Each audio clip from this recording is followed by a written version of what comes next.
Hello everyone, welcome back to my channel, Musical Moments with Marta. My name is Marta Szlubowska. I have been around YouTube for a few years, recording lessons as well as posting performances and shorts of all sorts, including chamber music, solo violin, violin with orchestra, and teaching. So today I am continuing the Bruch Violin Concerto in G minor. This is the second page in the violin part, which is usually the second theme in this particular edition. This is the international edition, edited by Tino Francescatti. But I am changing a lot of things, but this is where I'm starting, is with the Francescatti's edition. So let's talk about the second theme. If you have any questions along the way, of course, please let me know. You can put in the chat, not in the chat, in the comments, you can put the minute whenever I talked about something, if you have any question. And also you'll be able to find different videos along this video up in the eye in the sky, so to speak, as well as at the end of the video. So let's get started. The second theme, it is in B flat major, because as you may know, the second themes in sonata form is done, it's a relative major if the original key is minor. If the original key is major, then usually the second theme is in the dominant, so on the 5th degree. But in this case, we're going to the major, relative major, which is B flat major, which is a beautiful key, 2 flats. This section here, I find when I teach it, students seem to get a little bit lost with the rhythm. I am not sure why, but it may sound a little bit maybe ambiguous, the way it is written or how it sounds with the accompaniment, but be sure that you know the rhythm accurately. So I would encourage you to really study the rhythm accurately, and then you can do some espressivo things and some rubato things, which some of them are marked. Some are maybe a little too many, in my opinion, like for example in measure 50, there's a ritenuto. I think the composer may be intending it to last for a couple of measures, because the actual ritenuto feels like it should be in measure 51. So that's where I do mine. I just cross out the one in measure 50. But let's not get ahead of ourselves. Let's do measure 45 is when the violin solo comes in again after orchestral tutti. And of course this is a romantic piece, so the tuttis are beautiful and lush and virtuosic. So now we are entering on an F, which is the 5th of the B flat chord. So we have this B flat chord coming up, and it is marked espressivo, solo espressivo, mezzo forte. So the orchestra has come down into this beautiful solo. So it's an F.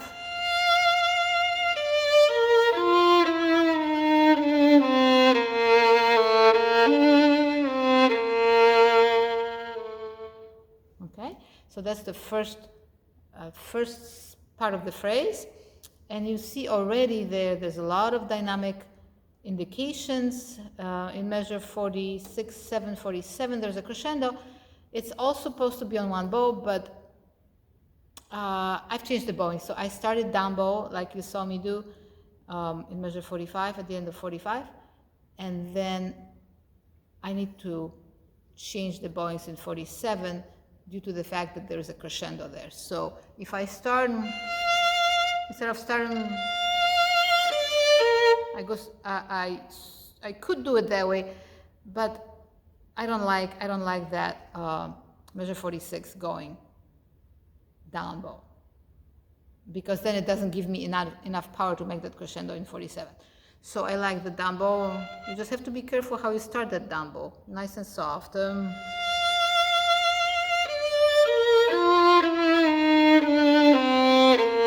So then you have forte and 48 with the crescendo. And of course course, here would make sense to make a diminuendo toward the A, but then it goes on. And I go up to second finger there in measure 51. You can do a little portamento. And I like, the fingerings here are also asking for that. So, and then on the same bow, there's an accent on the next note and a position change on the same note. So it's an expressive way of fingering. So 2, 2, and then 4.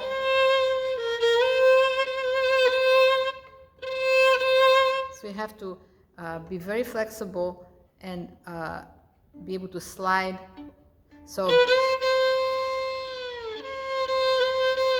okay, so there's a way to practice this. I saw somebody just recently doing the same thing, which made me aware that it is a kind of a common exercise. But so if you have a second finger on a C and then you want to go to a fourth finger on the same, first of all, you're in third position, fifth to third position, but you can keep your wrist resting on the body of the instrument, on the bout. So that helps. And then you can practice, instead of going to a 4, go to a 3. Can you go to a 3? So on the same slur, go 2, then 3, then 4, on the same note. And actually that's a good practice for shifting, except in this case we're kind of, I wouldn't call it a shift because the arm is not moving along with it. So it's more of a substitution. But if you can't go to a 4 immediately and play in tune, and your wrist is stiff or something, play 3 first. 2, 3, 4, and go back. 4, 3, 2. So you can practice like that, back and forth. That's a good exercise. So measure 51 once again. And I just played out of tune after all that practice.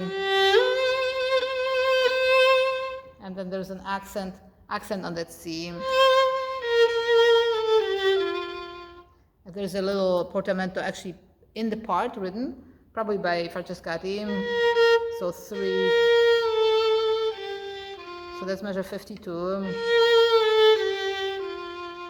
Molto espressivo. And then I do slightly different bowings that are in here. And then I go 3 notes on a down bow. Then I go 3 notes up. I like these swells a little bit to be clear. You want to always be clear what you're doing with dynamics. Don't be afraid to show things.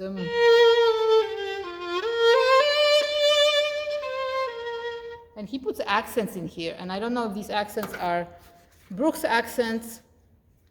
Well, regardless, they're espressivo accents. They're not like really hard, but just more of an espressivo. But we're still in the entire time we're on the D string, right?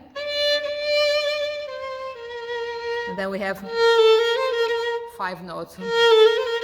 So make sure that you play that pretty much in time. Don't stretch it out too much or don't go too fast.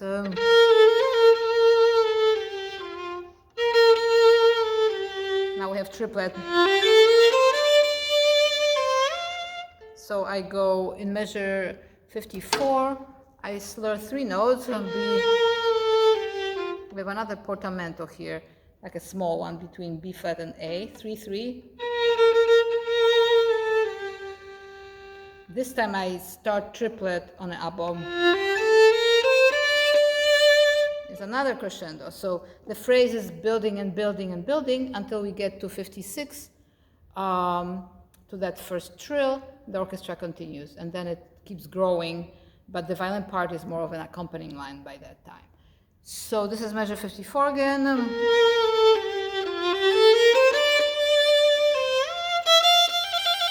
Okay, so make sure that's in time. Again, students that I've taught before have often misunderstood these rhythms. I think partly because the bowings are kind of over the beats, If that causes you problem, make sure you practice with the metronome at least at first so you understand the rhythm. And I know it's all dolce and everything, and everybody just wants to stretch all these rhythms, but make sure that you play correct rhythm. So I play open E here. So I'm on the E string. So now I'm a lot louder, right? Naturally. 2, 3. Let's see, what do I do here? Then I hold 2, 3, 4.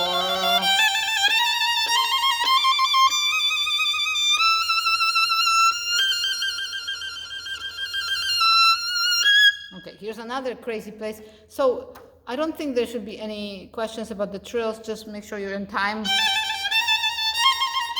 without any kind of mordents, just a trill. Then measure 58, 59. And then this is a crescendo.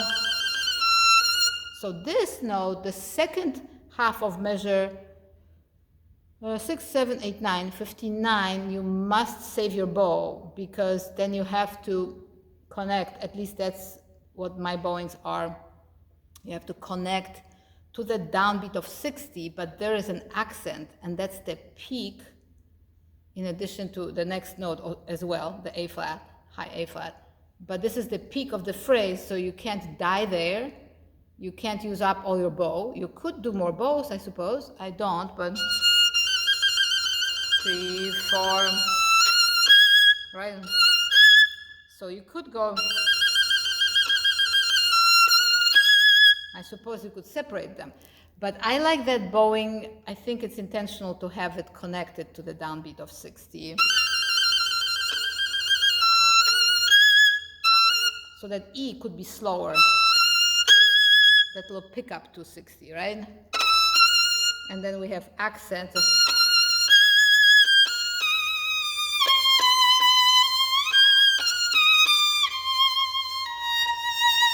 So this is the climax of this whole phrase. There may be another climax. I'm not sure if that one's bigger than this one, but in any case, this is a longer climax for 2 measures, right? So measure 60. Again, check your rhythm here. So what the problem is sometimes is students get confused because of that slur into 60, and then the rhythm goes out the window for some reason. So the trill into 59 would be 1, 2, 3, 4, 1, 2, right? 1, 2. So you have to accent that up a little bit more, and then go on to the triplet, dum dum pa pa pam pam pam. So you have to get to this third beat of that measure on time. So this would be a perfect place to practice with a metronome.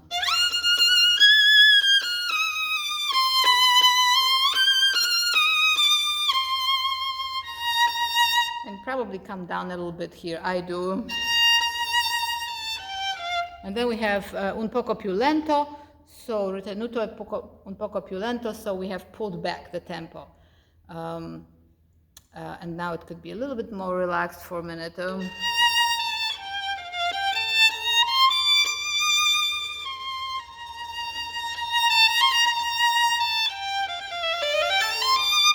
Here's another one that I slur in. You don't have to do that, but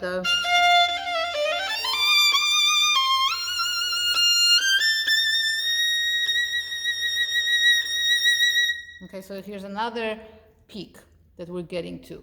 All right, so 62, I don't know if you have any questions. I actually divide them.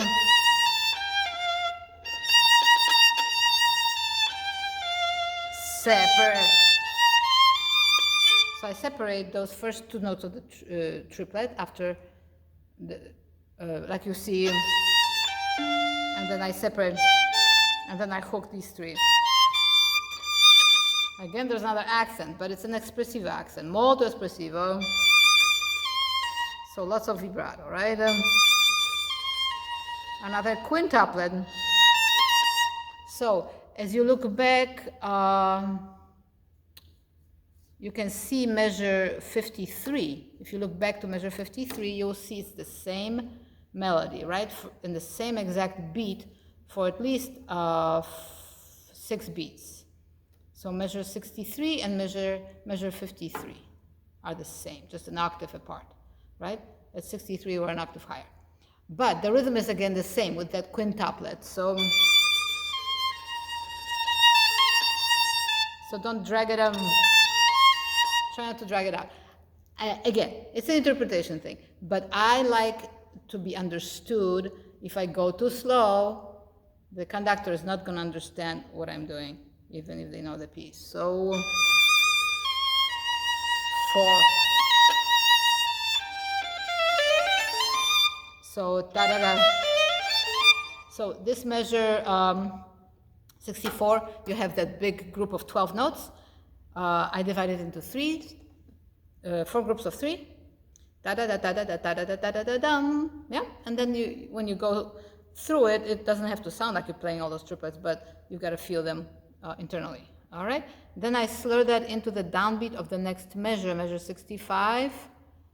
You could separate it; it may be more effective.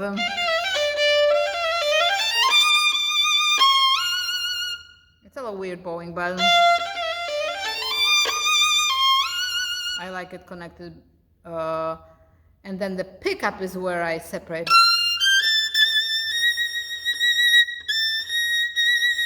You could slur it in. I kind of I vary that. Sometimes I go to a 4.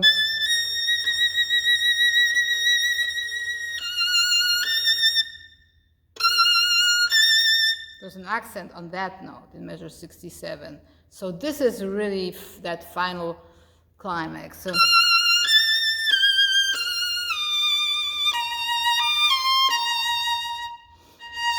So I also find that students sometimes either rush or drag out these bars for some reason. Again, refer to the metronome, make sure that all these divisions and all these subdivisions are in your head, starting with the metronome, but then getting it in your head so that you can always feel that pulse. Because otherwise, playing it with accompaniment, orchestra or pianist is going to be a nightmare. They won't understand you. Measure 69, then it gets calmer. So after that second peak at 65, 6, 7, 8, then we come down in 69, very dolce.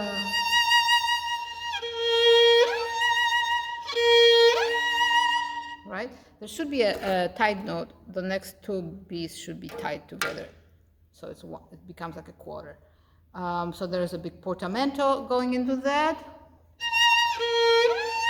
Again, continue thinking about the rhythm.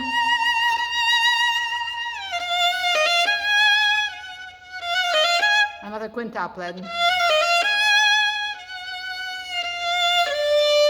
And here I kind of vary the fingerings. And 4th position is fine. 2, 3, 4, 1, pa-pum, pum-pum. Okay, so we're going to stop here at the end of the second theme. And on the next video, I will continue with the development section, which is very, very exciting, full of virtuosity. And it's a wonderful, wonderful place that leads to a very famous tutti in the orchestra. So I hope you will come back and follow me through that section. So we have now finished the first movement of Bruch Violin Concerto. We are at the end of measure 73. So we have now entered tempo 1 for the next video. So I hope you enjoyed it. Please let me know if you have any questions. Again, there will be videos in the sky and the eye in the sky. Oh, that was funny. Sky in the eye in the sky. And also right now at the end of this video, you'll see some other videos. The first part of Bruch, first movement is there, as well as some other choices. So we'll see you next time. Thank you for watching. Bye-bye.